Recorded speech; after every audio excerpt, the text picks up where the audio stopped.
Good evening, everybody. Welcome to the NJP workshop. Look, you can tell. Yeah, it's a mess in here. Just got done cleaning up all these carburetors. The rack is off the ZRX 1100 out and back out there. And these look really, really good. Compared to what they looked like when they came off, yeah. I was actually going to do a complete rebuild on these. I was going to rebuild these diaphragms on the top here. I don't think they need it, first of all. I think they work fine.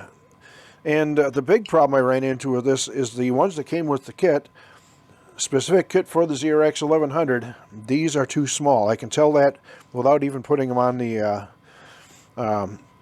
without pulling a cover off of this. I can tell that these are not going to be big enough. So, and also looking at the slide itself, it is way, way smaller than the one that was in there, the one that is in there.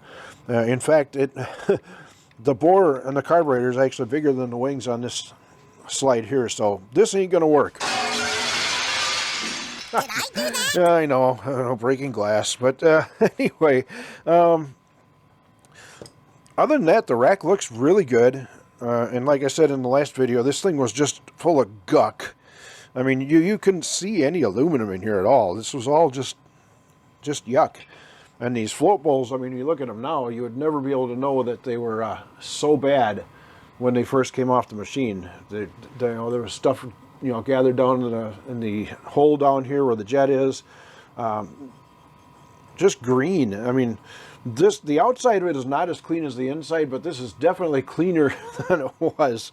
And yeah, these were bad news. So I spent a lot of time cleaning them up. Now, the kit that I ordered did come with new floats, which I'm going to use. The new needle valve, which is a good idea because I've lost one of these and we broke another one, so that's a good thing it has those. I polished up the seats for the needle valves. These are the fuel inlets right here. Polished those up. Cleaned up a whole lot of stuff in here. Got in there with it took me, an hour or two each day for a couple or 3 days cleaning up all this. I think it looks pretty darn good myself.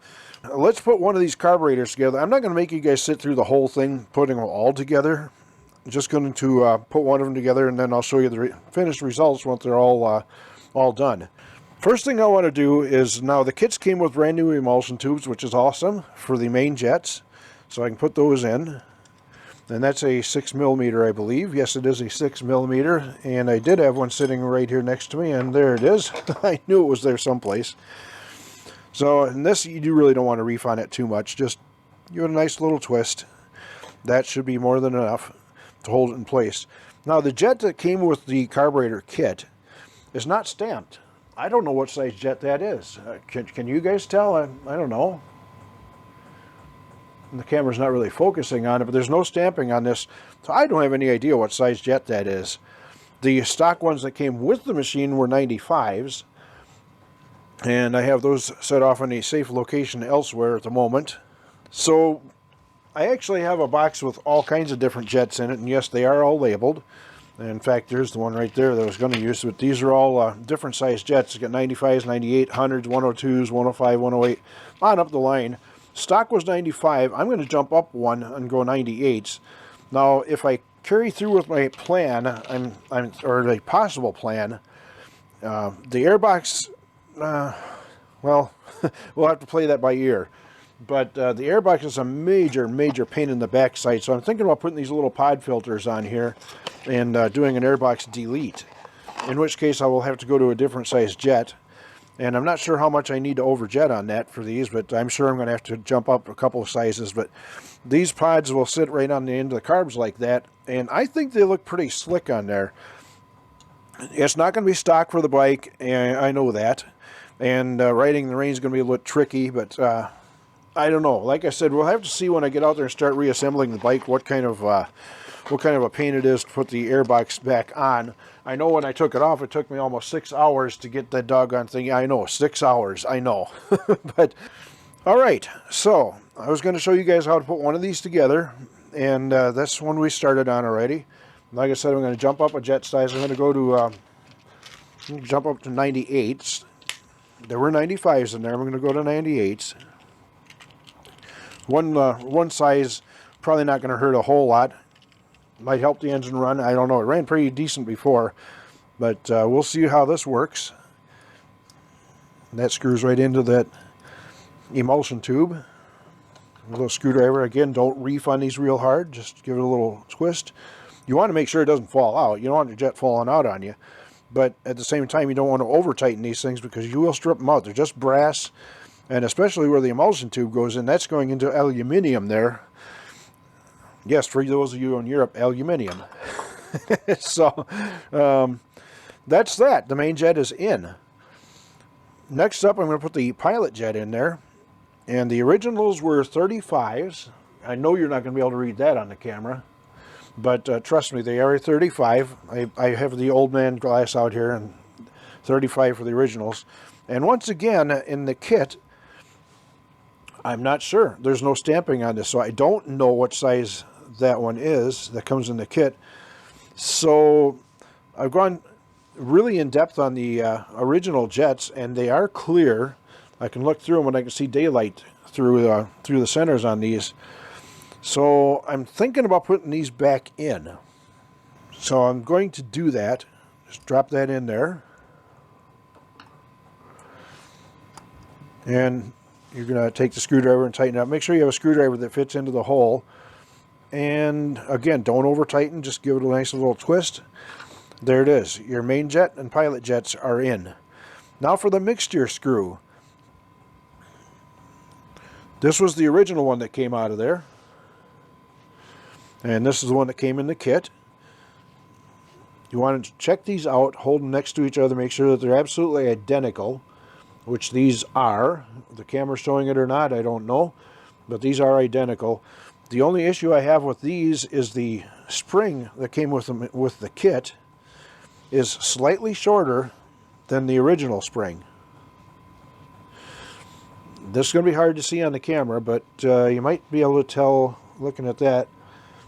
This is the original, and the one on top is the one that came in the kit. So I'm going to use the original spring on the aftermarket needle. Now when I took these out, they were out at 2.5 turns each. So this little tiny, tiny washer that you guys can't see going on there like that. And then this little bitty O-ring that you almost can't see. It goes over that. Now the needle jet is ready to go in. Just like that. Same screwdriver once again, and this one's going to be turned down. And this one you really want to be careful when you tighten it down. You don't want to make it super tight. Just going to make it seat.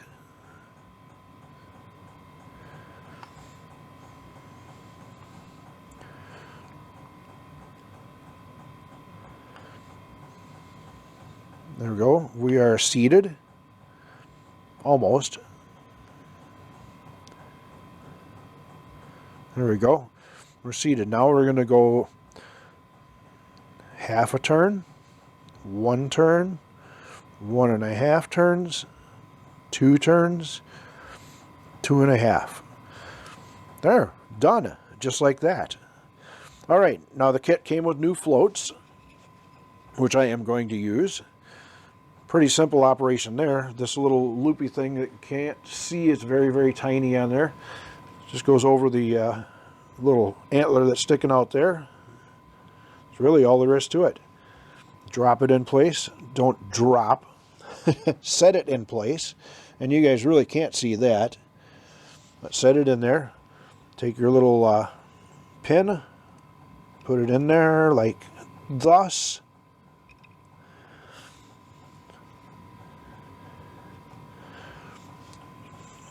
That's it. Floats. I got the float in upside down. Look at that. Look at that guy. You got me, guys. Yep, you caught me. I'm busted dead to rights. I put the float in upside down. How about that? Let's. I thought it went in there a little hard. Leave my little pick to push that pin back out, and we'll try this again. See? There we go. Our needle is hanging on the little antler in there. I'm going to drop that right into place just like thus. Grab our little pin, put it through there, and there it is. All done and ready to go. All right, and then, of course, we're going to take the float bowl, and this is the old gasket still in there. And that one's pretty well flattened out. But you got to imagine it's been in there since 1999. It's pretty, it's got to be pretty, it's stuck in there good. I used a little pick to break that loose. I'm going to pull that out of there. Yeah, this is really flat. I don't think that would have sealed that float bowl up. So yeah, that's definitely not good. I'm just going to take some of this little carb cleaner here and shoot it around that, just kind of make sure that, as I went right off camera with that, didn't I? You guys didn't see what I did. But yeah, I shot some carb cleaner on there. As you can see, they're still floating around in there. Get rid of that. Now we take the new gasket. This is the old one. You can tell because it's flat. You can see the new one, nice and round. And there's a direction that they have to go on there. See, this is not symmetrical here. You got a little bit of an angle there. So make sure your angulation is correct. Drop the new gasket in place. Couldn't be easier. Just like that. Put the cover on and make sure it's all lined up in there. Put the screws into it.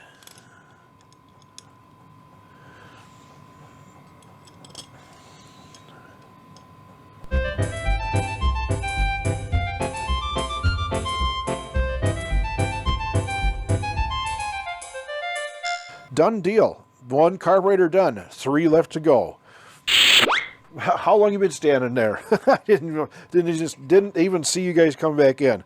All right, we're on the, as you can tell, I got most of the rack put back together on the final carburetor, which is the number 4 cylinder. That'll be on the right-hand side of the motorcycle as you're facing forward. And once again, this piece actually came out, and I probably didn't clarify this quite enough as to what this is. There's a needle that rides up and down in there, depending on where the slide valve is, as you can see in here, maybe not. But that needle valve actually rides in this, and it does have to be put in a certain direction. You notice there's a long side and a short side on it. The short side goes down. Well, it'll be down when the carb is sitting in the machine, but you want to make sure that the long side goes in to the bore end. So there it is.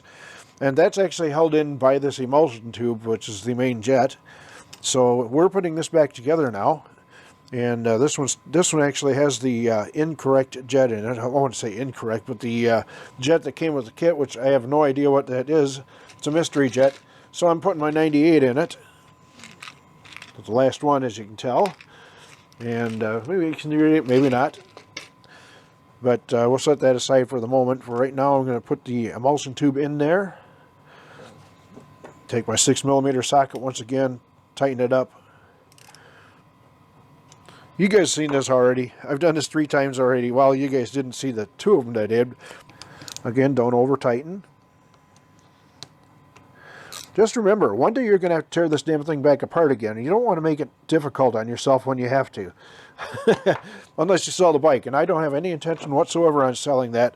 All right, looking it over, everything looks really good. She's back intact. Looks good. Once again, these diaphragms, they're all in good shape.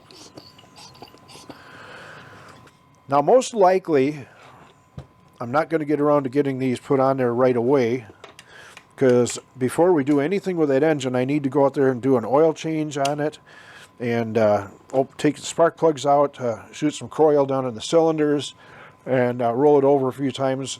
Remind me in the morning I got to buy a battery too. So anyway, that's it. The carb rack is back together, back intact, and ready to go.